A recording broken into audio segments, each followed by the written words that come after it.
Come down to this line right here, right under this if statement. And like I already mentioned, it is pretty much the same if statement that we already have at the top. The only difference is we're checking if what comes after the first element is a number now. Then we multiply that number, which is the number of atom, by the atomic mass of the element.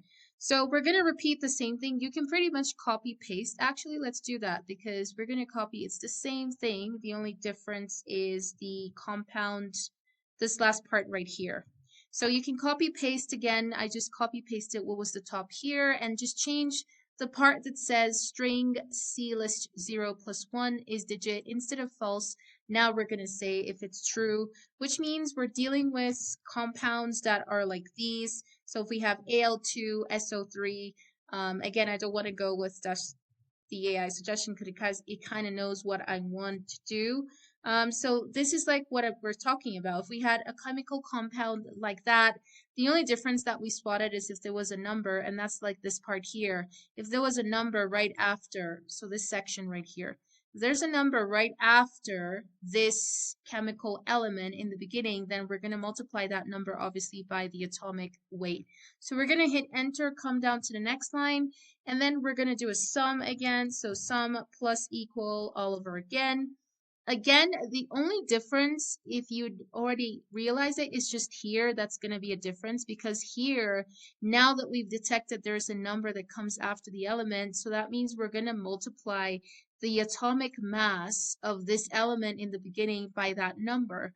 And so we're going to just make that slight difference. That's where the difference is going to happen. So you can copy this entire thing again and just paste it, and then down here, and the only thing you're changing is now in here where you can put this in brackets. You could just, because now you're going to say that this, the atomic weight of the element, times what comes after it, which is basically the number of atoms of that element. So we're going to do 0 plus 1, as you can see here, which means what comes after that index position.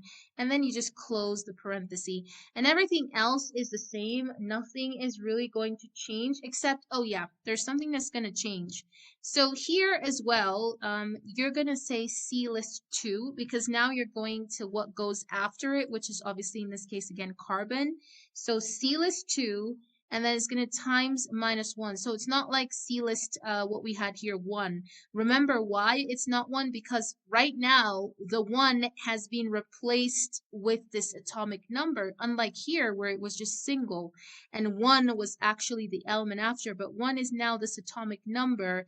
And so that atomic number is what we've put here and multiplied it by C list 0. If you want, you can put this as 1 if you prefer. Still the same thing, still going to be correct. Or if you want, you can put it as 0 plus 1. It's still going to be the same thing. There's no difference. So here we're talking about 2, which means we're referring to the element that comes after that atomic number, number of atoms, sorry, not atomic number, the number of atoms, what comes after the element.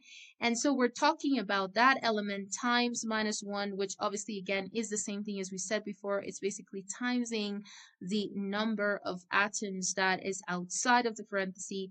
So that one stays the same. And then we're adding it. And now we have to change the C list from 2 to 3 because now this oxygen becomes in the third position. And again, if you realize this is 0, this is 1, right? This Al is at 0 index position. And then the number was at 1 index position. And then here's a 2. And then this oxygen is going to be a third. So that's why we're saying C list 3 now.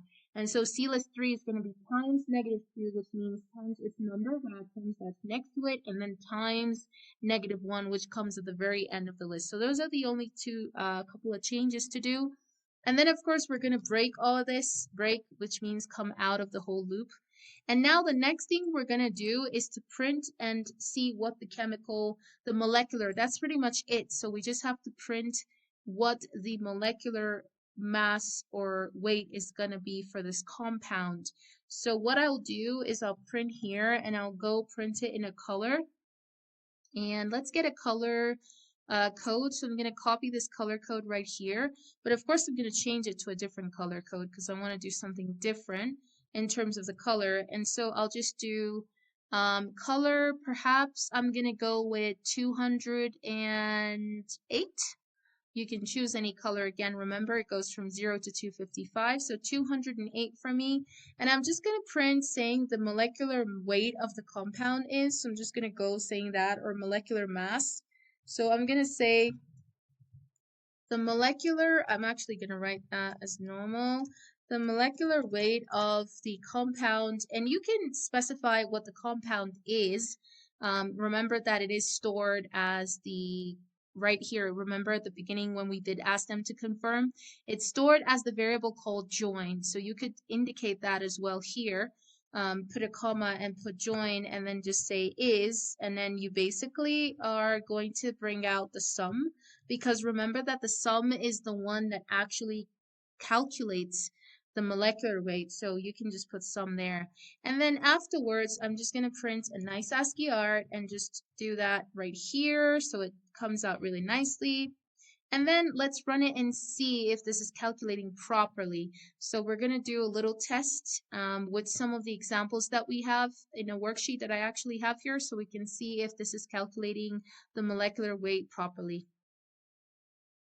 Now, just before we test it out, I noticed that here I forgot to put the parenthesis. That's going to cause an error, so please check your work. Make sure you put the parenthesis after is digit because it is a method, so put parentheses here. It's really important, and then now we can test it. That was the only thing I noticed. So make sure you go to save your program so far, and then just take out your terminal section and run it now to see how it works. So we're going to test it for different examples. As I said, I do have a worksheet where you can get anything online and just test it for all kinds of compounds, chemical compound formats that it does accept. So I'm going to go to user right here, and then I'm going to start with the first one, the first kind of format. So it's also here as well, the chemical, the atomic molecular, or I would say molecular weight is 46.005 AMU. So let's see if that's going to calculate it for us. So I'm going to write it as NO2, of course, and then hit enter. It does tell me is that the right compound, confirm. As you can see, it's giving us 46.0055, which is exactly what we have here. The next one is the other type of format. You can run it again, try the second type of format, and I'm just going to hit, again, user 2. And then you can go for the second example. Oh, we have to write the chemical compound here, I guess. No, the format first. And so here we can actually do the H2SO4 if you want to do that. And then you can do the other type, H2O2. It's the same thing. And it tells me, do you want to confirm? If I say yes, it gives me the molecular weight of H2SO4. Sulfuric acid is 98.07848. So if you want to check it online, go ahead online and just check it out. Just look for the atomic or molecular weight of H2SO4. You can go search that up, and it just gives you your answer right here, 98.079, which is what we're getting. So yeah, so that's working. You can also run it again and just test for, I'm going to test for H2O2 that I have here. Let's see if that's going to also work. Without any problem. So it's still in the format of the second type of chemical compound. So H2O2, and then it just, oh, I made a mistake in actually that. So it's actually supposed to be, I made a mistake in that. So we got to correct it. It's H2O2. Oh, I think I wrote it, but I'm just going to say no. And let's run it again. So it's because I wrote 0 instead of O, that's why it's not giving me the O, if you noticed. So I'm going to do it again one more time. The second format is H2 and then O2. So now you see the difference. And so I hit enter. Now it's giving me the right chemical compound, and I confirm yes, and it's giving me the right molecular weight, as we can see here, which is 34.014. If you want to put that measuring unit, you can actually put it the AMU. That's the measuring unit for finding molecular weight. So let's run it, and again, we still have to test for the third type of format. So we're going to go again and then go to user. I'm going to test for the third one. We can do that Al2CO32, or we can also do another format, which I think in this equation, we could even try CaNO3. You can basically try any format. All the formats work. So I'm going to do Al2, okay, what we have there, and then just make sure that I put the right thing, CO3, and then after we put 2. So, oh, I was supposed to write, you see the mistake, see the validation, that's why it's useful. I was actually supposed to say what format first. So AL2 and then open parentheses, CO3 and then 2 after.